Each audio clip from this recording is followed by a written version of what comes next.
Illinois is a Midwestern state bordering Indiana in the east and the Mississippi River in the west. Nicknamed the Prairie State, it's marked by farmland, forests, rolling hills, and wetlands.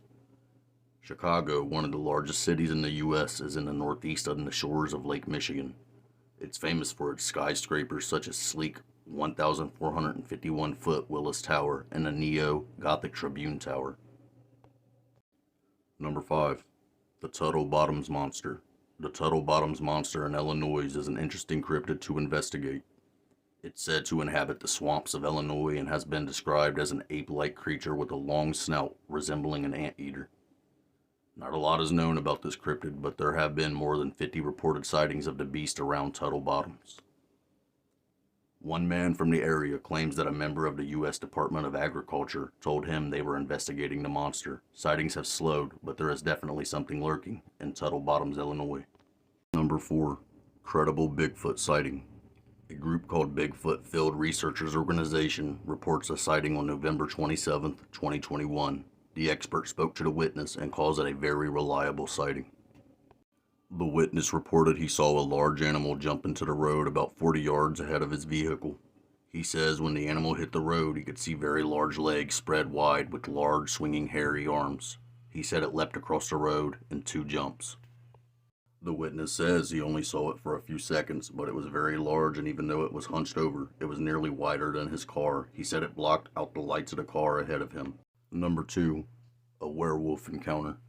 I'm sure most people laugh when they hear stories like these, but I just can't. I was face to face with what I can only describe as a werewolf in 1987 here in southern Illinois. I was only 10, but I know what a big dog looks like, and actually owned a huge St. Bernard at the time, and this thing dwarfed him.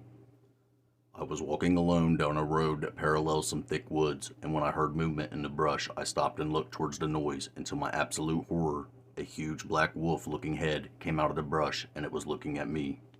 I don't know if it was on 2 legs or 4, but it was taller than I was. I was only 10, so 4 or 5 or so. Suddenly it came bursting out of the woods towards me, and I thought I was dead. I don't know what happened at that point, but obviously it didn't grab me. All I can remember from that part is that it was in my face, and then it wasn't. My mom remembers seeing me running home with a look of terror, so she met me outside. She knew something bad had happened, but didn't know what it was. She says I was shaking uncontrollably and had wet myself and kept saying a werewolf just tried to take me. She says that she doesn't know what I encountered, but I was a tough kid who was always outside and wasn't prone to making up stories. She says the next day I brought a book home from the school library titled Meet the Werewolf and became obsessed with anything werewolf related. I wouldn't go outside for a long time after that, even when all the other kids were outside. We moved the next year to a city 100 miles away, and I got back to normal again. I moved back to the same rural town when I was 18 and have lived here ever since. Number 1. With age comes terror.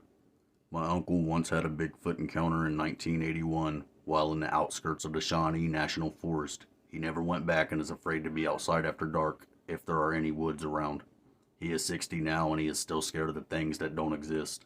He's a huge guy himself, but is terrified of seeing that thing again.